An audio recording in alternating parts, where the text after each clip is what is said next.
નમસ્કાર, આપ જોઈ રહ્યા છો ન્યૂઝ 18 ગુજરાતી ને હું છું લુબના। મોરબીના રાજપર નજીક આગની ઘટના સામે આવી છે। કારખાનામાં ભીષણ આગ લાગી છે। ફાયર વિભાગ દ્વારા હાલ આગ પર કાબુ મેળવવા કામગીરી હાથ ધરવામાં આવી છે। તો રાજકોટથી પણ વધુ ફાયર ફાઇટર બોલાવવામાં આવ્યા છે। હાલ આગ કયા કારણોસર લાગી તે જાણી શકાયું નથી। કોઈ જાનહાનિ કે ઈજાઓ નથી થઈ। તો ભીષણ આગ લાગી છે જેના કારણે અફરાતફરીનો માહોલ છે। ઉલ્લેખનીય છે કે આગ કઈ રીતે લાગી તે અંગે હાલ કોઈ જાણકારી સામે નથી આવી, પરંતુ રાજકોટથી પણ ફાયરની ટીમ બોલાવવામાં આવી છે મોરબી, જેથી મોરબીના રાજપર નજીક લાગેલી આગ પર કાબુ મેળવી શકાય। તો કારખાનામાં ભીષણ આગ લાગતા મોટા પાયે નુકસાન થયું હોય તેવા પણ અહેવાલ છે। રાજકોટથી ફાયરની ટીમ બોલાવવી પડી છે કારણ કે ખૂબ જ ભીષણ આ આગ છે અને આગને કાબૂમાં લેવી ખૂબ જરૂરી, જેના માટે પ્રયાસ હાલ કરવામાં આવી રહ્યા છે। મહત્વપૂર્ણ સમાચાર મોરબીથી। રાજપર નજીક આગની ઘટના બની છે। કારખાનામાં ભીષણ આગ લાગી છે। ફાયર વિભાગ દ્વારા હાલ આગ પર કાબુ મેળવવા માટે કામગીરી કરવામાં આવી રહી છે, પ્રયાસો કરવામાં આવી રહ્યા છે। રાજકોટથી પણ વધુ ફાયર ફાઇટરની ટીમ બોલાવવામાં આવી છે। રવિ જોડાયા છે વધુ માહિતી આપવા માટે। રવિ, શું વધુ વિગત સમગ્ર મામલે? ખાનપર રોડ ઉપર આવેલા ઉંતી પ્લાસ્ટો નામના કારખાનામાં વહેલી સવારે 6 વાગ્યાના અરસામાં કોઈ કારણોસર આગ લાગી હતી, જે ઘટનામાં મોરબી ફાયરની ટીમ ઘટના સ્થળે દોડી ગઈ છે। એક ફાયર બ્રાઉઝર અને એક મિની બ્રાઉઝર સ્થળ પર પહોંચ્યું છે। આગ ભીષણ હોવાથી રાજકોટથી એક ફાયર ટીમની પણ મદદ લેવામાં આવી છે। હાલ પાણીનો મારો ચલાવીને આગ ઓલવવાના પ્રયાસો ચાલી રહ્યા છે। જી બિલકુલ રવિ, આગ કઈ રીતે લાગી તે અંગે કોઈ જાણકારી સામે આવી છે ખરી? બિલકુલ કોઈ જ કારણ જાણવા મળ્યું નથી અને કોઈ જાનહાનિના પણ સમાચાર સામે આવ્યા નથી। જી બિલકુલ, આભાર સમગ્ર માહિતી બદલ। જૂનાગઢમાં ફ્લેટના બીજા માળેથી આધેડ નીચે પટકાયા। આધેડ ગેલેરીમાં ઊભા હતા ત્યારે બારી તૂટતા નીચે પટકાયા। બારી સાથે આધેડ બંધ અવાવરૂ જગ્યામાં પડ્યા। જ્યાં પડ્યા ત્યાં અવરજવર માટે પણ કોઈ રસ્તો નહોતો। ફાયર વિભાગે મહા મહેનતે આધેડનું રેસ્ક્યુ કર્યું હતું। તો ઈજા પહોંચતા 108 મારફતે હોસ્પિટલ ખસેડાયા છે। શહેરના અંબિકા ચોક ખાતે આવેલા પ્રેમદીપ અપાર્ટમેન્ટની આ સમગ્ર ઘટના છે।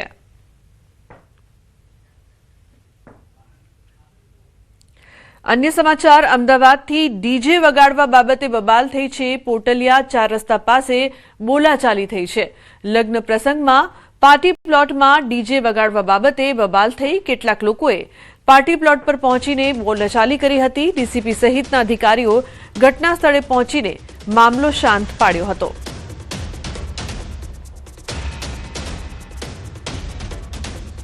અન્ય સમાચાર સુરેન્દ્રનગરથી સામે આવી રહ્યા છે। ભોજનમાં ગરોળીનો વિડીયો વાયરલ થયો છે। દસાડાના નાવ્યાણીની ખાનગી કંપનીની આ સમગ્ર ઘટના છે। ખાનગી કંપનીની કેન્ટીનમાં ભોજનમાં ગરોળી નીકળ્યાનો વિડીયો સામે આવ્યો છે। તો ભોજન લીધા બાદ 30 કર્મચારીને ઝાડા ઉલટી। અન્ય સમાચાર, બનાસકાંઠાથી તબેલાનો માલિક બન્યો હેવાન। 10 વર્ષની બાળકી સાથે અડપલા કર્યા। કાંકરેજના શિહોરી પોલીસ મથકે ફરિયાદ। 10 વર્ષની બાળકીની એકલતાનો લાભ લઈને આધેડે અડપલા કર્યા।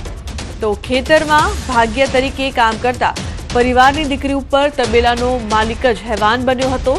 હેમરાજ ચૌધરી નામના આધેડ વિરુદ્ધ શિહોરી પોલીસ મથકે બાળકીના પિતાએ ફરિયાદ નોંધાવી છે। તો શિહોરી પોલીસે આ સમગ્ર મામલે તપાસ હાથ ધરી છે।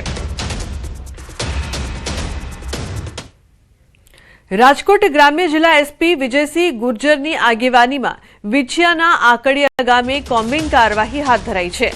રાજકોટ ગ્રામ્ય એલસીબી, એસઓજી અને ક્રાઇમ બ્રાન્ચ સહિતની ટીમોએ 17 ગુનેગારોના રહેણાંક મકાનોમાં સર્ચ ઓપરેશન કર્યું હતું।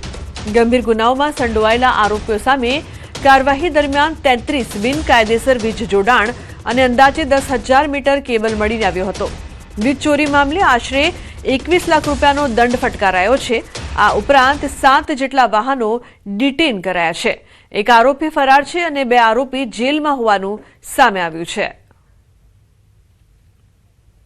વિછિયા પોલીસ સ્ટેશન વિસ્તારના આકડિયા ગામમાં કોમ્બિંગ રાખવામાં આવી, જેમાં પીજીવીસીએલની 50 માણસોની ટીમ અને 33 જેટલા અવૈધ કનેક્શન વીજળીના કાપવામાં આવ્યા અને 10,000 મીટર 10 કિલોમીટર જેટલી મોટી કેબલ જો 3 ફેસ વાળી છે આ પીજીવીસીએલ દ્વારા સીઝ કરવામાં આવી છે।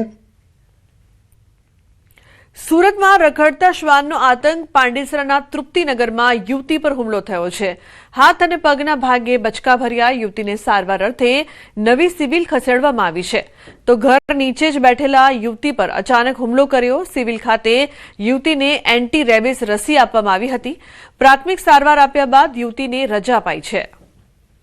તો હાથ અને પગના ભાગે બચકા ભર્યા હતા. પાંડેસરાના તૃપ્તિનગરમાં યુવતી પર હુમલો થયો છે. ઉલ્લેખનીય છે કે યુવતીને સારવાર આપવામાં આવી છે, પરંતુ સુરતમાં રખડતા શ્વાનનો આતંક છે તે યથાવત છે. કીર્તેશ જોડાયા છે વધુ માહિતી આપવા માટે. કીર્તેશ, સમગ્ર મામલે શું વધુ માહિતી? બિલકુલ, સુરતમાં શ્વાનોનો આતંક ઓછું થવાનું નામ નથી લઈ રહ્યો.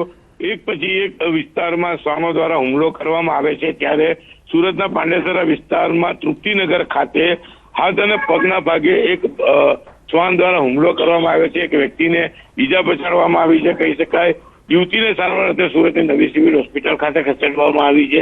ખાસ કરીને સ્લમ વિસ્તાર અને નાના બાળકો શ્વાનોના જે હુમલા છે તેમાં સૌથી વધુ ભોગ બની રહ્યા છે. દરરોજ 100 કરતા વધુ કેસો સામે આવતા હોય છે. ત્યારે વધુ એક કેસ સામે આવ્યો છે, જેમાં 27 વર્ષની યુવતી ઉપર શ્વાન દ્વારા હુમલો કરવામાં આવ્યો છે. જોકે ઇજાગ્રસ્ત હાલતમાં તેને સિવિલ ખસેડી છે. હાલ તેની સારવાર ચાલી રહી છે. બિલકુલ કીર્તેશ, આભાર સમગ્ર માહિતી બદલ. બનાસકાંઠામાં રસ્તાઓની બિસ્માર હાલત હવે જનતા માટે જીવનું જોખમ બની રહી છે. ધાનેરાને જોડતો 27 કિલોમીટરનો મુખ્ય માર્ગ અકસ્માતોનું કેન્દ્ર બન્યું છે. નોંધનીય છે કે વર્ષ 2024માં 44.56 કરોડના ખર્ચે ડબલ લેનનું કામનું ખાતમુહૂર્ત કરવામાં આવ્યું હતું. તે વાતને 2.5 વર્ષ થયા, પરંતુ હજુ સુધી આ કામ અધૂરું જ છે. ઠેર ઠેર રોડ ખોદીને મૂકી દેવાયો છે, જેના કારણે વાહન ચાલકોની હાલત કફોડી બની છે.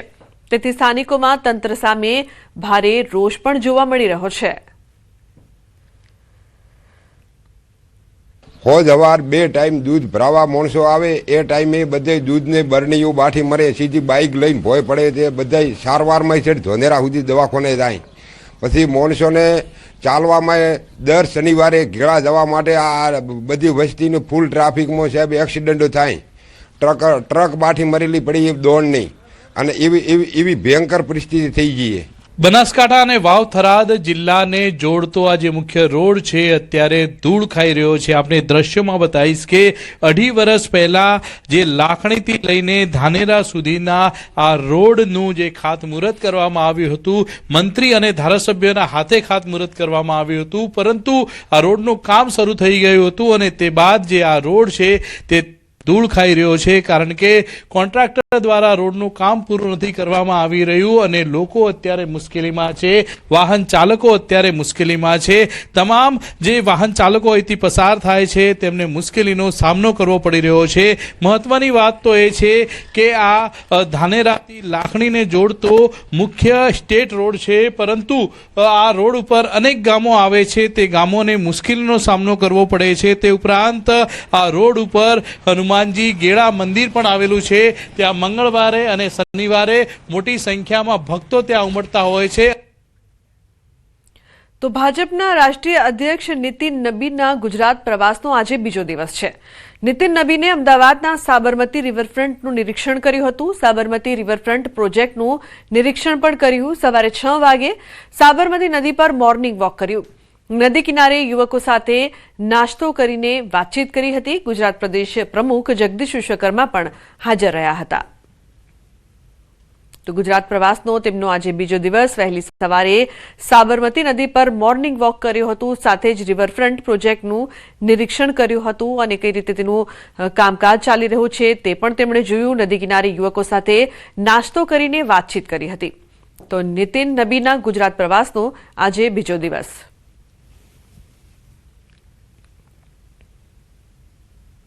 राष्ट्रीय अध्यक्ष श्री नितिन नबीन जी जब कर्णावती की भूमि पर उपस्थित रहे, तब हम सभी गुजरात के कर्णावती के युवा के लिए खूब आनंद की बात थी. और जब जैसे मैंने बताया कि सर ने हमारे साथ वणेला गाठिया पे बात ऐसे हमारे साथ बैठे नाश्ता किया और हमारे सबके खुद के क्या अभिप्राय है, हमारी क्या प्रक्रिया होनी चाहिए, उस पे बात की. जैसे कि सर ने बताया कि एआई मतलब सिर्फ आर्टिफिशियल इंटेलिजेंस ही नहीं बल्कि एक आत्मनिर्भर इंडिया की तरफ हमारा एक स्टेप है। $1 ट्रिलियन इकोनॉमी का 2030 का वो हम फुलफिल कर सकते हैं। और क्या गवर्नमेंट नई पॉलिसीज ला रही है, यूथ सेंट्रिक पॉलिसीज कितनी है, हम स्किल डेवलपमेंट, वोकेशनल एजुकेशन पे फोकस करते हैं। गुजरात इस मॉडल में काफी लीड करता है अभी। अगर एवरेज देखे तो स्टेट्स का मिनिमम वेजेस क्या है और जो वर्कर प्रिविलेजेस हैं वो कितने मिलने चाहिए। तो चाय पे जो चर्चा है वो काफी अच्छी हुई। રાજ્યપાલ આચાર્ય દેવવ્રતજીએ જામનગરના ભાદરા ગામે પ્રાકૃતિક કૃષિ પરિસંવાદ યોજ્યો હતો। સ્વામિનારાયણ મંદિર ખાતે ગ્રામ કલ્યાણ કાર્યક્રમ યોજાયો હતો, જ્યાં ખેડૂતોને પ્રાકૃતિક ખેતી અપનાવીને વિકસિત ભારતના સંકલ્પને સાકાર કરવા આહવાન કર્યું હતું। તેમણે જણાવ્યું કે દેશી ગાય પ્રાકૃતિક ખેતીનો આધાર સ્તંભ છે અને ગૌમૂત્ર છાણના ઉપયોગથી ઝેરમુક્ત પેદાશો મેળવી શકાય છે। રાજ્યપાલે ખેડૂતોને 1 એકરથી પ્રારંભ કરી ધીમે ધીમે પ્રાકૃતિક ખેતીનો વ્યાપ વધારવા માટે પણ અનુરોધ કર્યો હતો। ઉલ્લેખનીય છે કે ખેડૂતોને પ્રાકૃતિક ખેતી અંગે મોટિવેશન પણ આપ્યું। ખેડૂતોએ 1 એકરથી પ્રયોગ શરૂ કરવાની તેમણે અપીલ કરી। રાજ્યપાલે યોજ્યો હતો પ્રાકૃતિક કૃષિ પરિસંવાદ।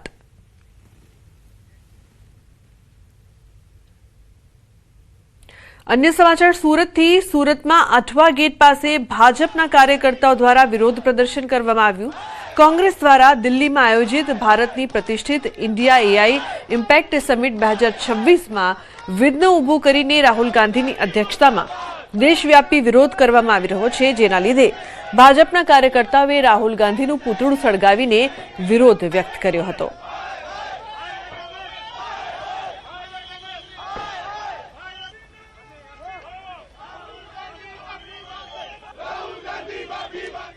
આજે જે કોંગ્રેસ દ્વારા જે નિમ્ન કક્ષાની રાજનીતિ થઈ રહી છે અને જે ભાજપનો વિરોધ કરતા કરતા એ લોકો કોંગ્રેસ આખા દેશનો વિરોધ કરતી થઈ ગઈ છે, એમનો વિરોધ કરીએ છીએ। અને આવા જે રાહુલ ગાંધીના અધ્યક્ષતામાં જે લોકોએ ગુંડાગીરી કરી છે આવા લોકોને ગુજરાત પોલીસના હવાલે કરવા જોઈએ, જેથી કરીને માનનીય ભૂપેન્દ્રભાઈ પટેલ સાહેબ અને હર્ષભાઈ સંઘવી સાહેબની પોલીસ એમનો પણ સરોજાર વરઘોડો કાઢે। अन्य समाचार राजकोट थी। राजकोटना जंगलेश्वर विस्तार में डिमोलिशन पहला चुस्त सुरक्षा व्यवस्था करवामां आवी छे। पोलीस द्वारा वहेली सवारथी ज जंगलेश्वर विस्तार में पेट्रोलिंग शुरू करवामां आवी छे। अलग अलग विभागोनी पोलीस टीम द्वारा संवेदनशील विस्तारों में सतत देखरेख राखी हती। हाल में जंगलेश्वर विस्तार में फायर विभागनो स्टाफ पण तैनात छे। तो बीजी तरफ लोकोए न्यूज 18 गुजरातीनी टीम समक्ष पोतानी वेदना ठालवी। સ્થાનિકોએ જણાવ્યું કે રાતના સમયે ઊંઘ નથી આવતી। અમારા પર ભલે બુલડોઝર ફેરવી દે પણ મકાન ખાલી કરવાના નથી। છેલ્લા 60 વર્ષથી આ મકાનમાં રહીએ છીએ, હવે અમે ક્યાં જઈએ?